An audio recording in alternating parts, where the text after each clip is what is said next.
Galatians 5 lists the fruit of the Spirit as being love, joy, peace, long-suffering, kindness, goodness, faithfulness, gentleness, and self-control. So those 9 aspects, when they work together, what are we aided in doing? Well, that's not a trick question, and it is a question that has more than one answer to it. For today, though, I have a very particular answer in mind that we're going to focus in on. And I feel that when the aspects are working together in our lives, we are aided in the pursuit of peace. Now, I'm not saying that peace is the greater of the 9 attributes, but as we work to increase all of those aspects of the fruit of the Spirit in our lives, pursuing peace becomes that much easier. For example, if you're acting in a spirit of love, you can pursue peace. And if you're long-suffering and kind, well, you can pursue peace. On the flip side, if you're not being patient or not acting in love, finding peace is going to become very difficult. So rather than peace excluding any of the other aspects of the spiritual fruit, it indicates the presence of those other aspects in our lives. So with that as our foundation, we're going to look at 2 specific areas today. First, why we should pursue peace. And second, how we can work to pursue peace even when disagreements occur. So point number 1, pursuing peace. Of course, so let's turn our focus there. And I've been using that phrase, pursuing peace, for a very specific reason. That's because there's some very vivid imagery that's stuck with me from Psalm 34. So please, let's open our Bibles to Psalm 34, and we are going to look at just one verse, verse 14. So again, it's Psalm 34 and verse 14. Depart from evil and do good. Seek peace and pursue it. Now, I'm presuming we've all read or heard this verse read to us many times, and you might not have given that word pursue much thought.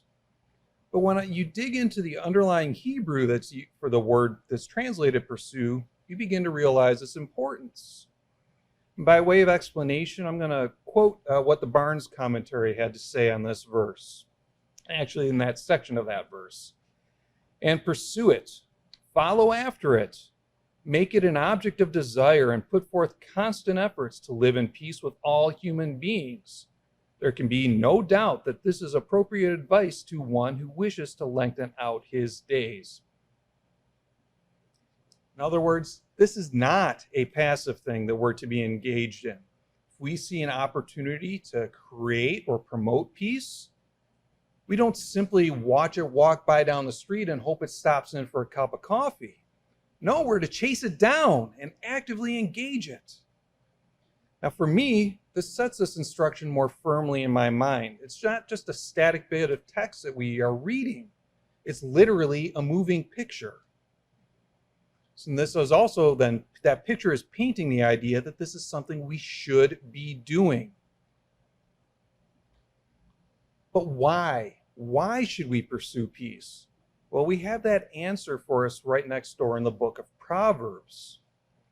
And I'll have another question for you. If you were going to pick one word to describe the book of Proverbs, what would that one word be? For myself, that word is wisdom. And it's not surprising. Words that are translated to wisdom are used 53 times in the book. And 3 of those are used in the book of Proverbs chapter 3, which is where we're going to head next. Now, tucked away in the middle of chapter 3 is more instruction regarding peace. For this, if you would please go to Proverbs chapter 3 and verse 17. We'll read verse 17 and 18. It's Proverbs 3 and verse 17. Her ways, speaking of peace, are ways of pleasantness, and her ways, wisdom, are ways of pleasantness, and all her paths are peace. She is a tree of life to those who take hold of her, and happy are those all who retain her. So what this is telling us, if we're walking along wisdom's path, peace should surround us.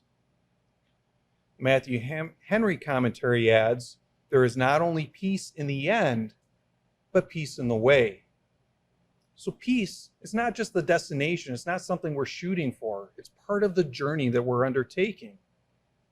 Now, this is not the only reason for why we should be pursuing peace, and you might have your own.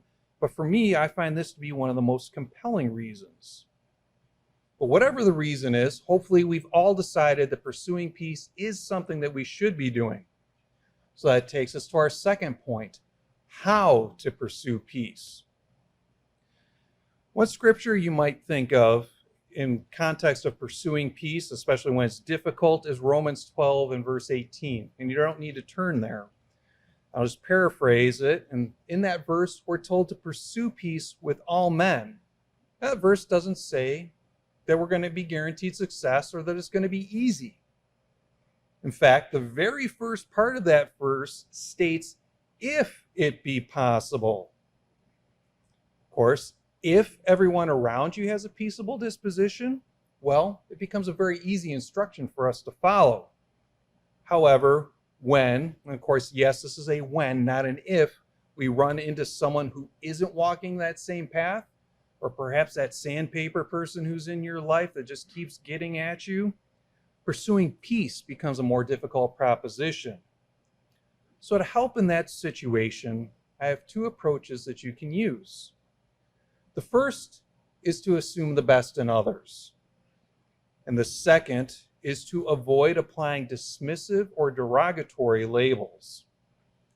And I picked up these two from reading a book by Dr. Amy Black that's entitled Honoring God in Red or Blue, Approaching Politics with Humility, Grace, and Reason.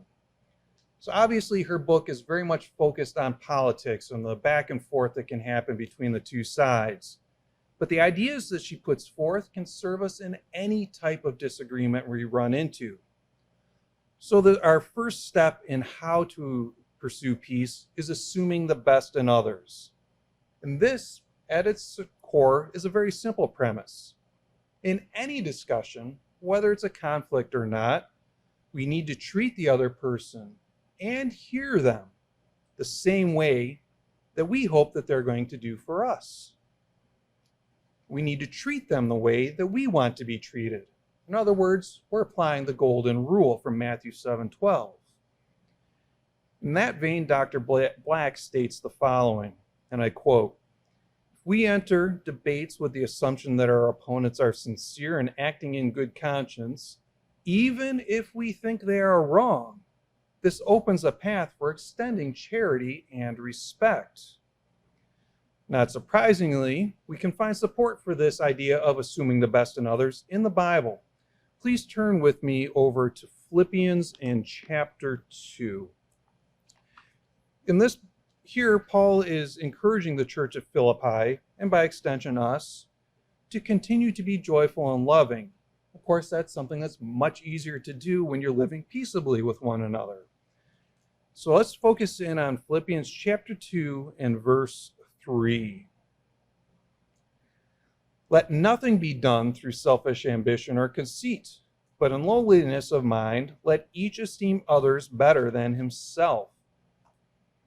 Now, the first half of this verse ties in very neatly with the premise of pursuing peace. But the second half, that's really where the how-to comes in, with regard to assuming the best in others. Adam Clark has this to say about it. "Have always a humbling view of yourselves, and this will lead you to prefer others to yourselves. For, as you know your own secret defects, charity will lead you to suppose that your brethren are more holy and more devoted to God than you are, and they will think the same of you, their secret defects also being known only to themselves."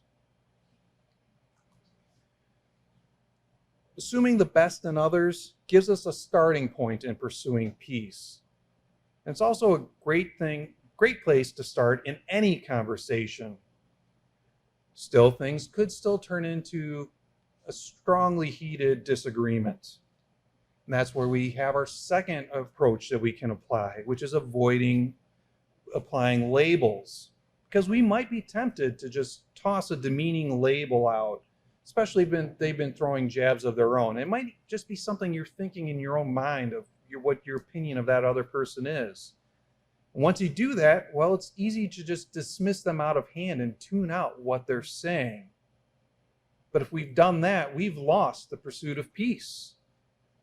So what should we do instead? Well, we should continue to engage them in a meaningful way, maintaining to the best of our ability a respectful dialogue. Now, this isn't to say at some point things might just come to, okay, we need to agree to disagree and you need to walk away before damaging the relationship any further. But if we can, we should work on pursuing peace. Dr. Black states that glib remarks, or even those thoughts that we have in our heads, make a mockery of broad categories of people, showing contempt instead of love for others. And that's what we should be getting at. We should be demonstrating our love for others, not with the name calling, but trying to work on that relationship. And on the topic of name calling or applying labels, the Bible is certainly not silent. The most striking example I found for this is over in Proverbs 26. If you want to turn there, we'll take a quick look at two verses here. Most of the verses in chapter 26 are very straightforward analogies, except for verses 4 and 5, where we have an apparent contradiction. So let's take a quick look. Proverbs 26 verse 4 says, "Do not answer a fool according to his folly, lest you also be like him." Okay, that seems pretty straightforward. But then verse 5 says, "Answer a fool according to his folly, lest he be wise in his own eyes." So what's going on here? I mean, we understand that the Bible does not disagree with itself. So how are we to reconcile these two instructions? Verse 4 here really is calling out what I've noted as name calling or applying those labels. We don't want to drop down to the level that the other person might be trying to drag us down to.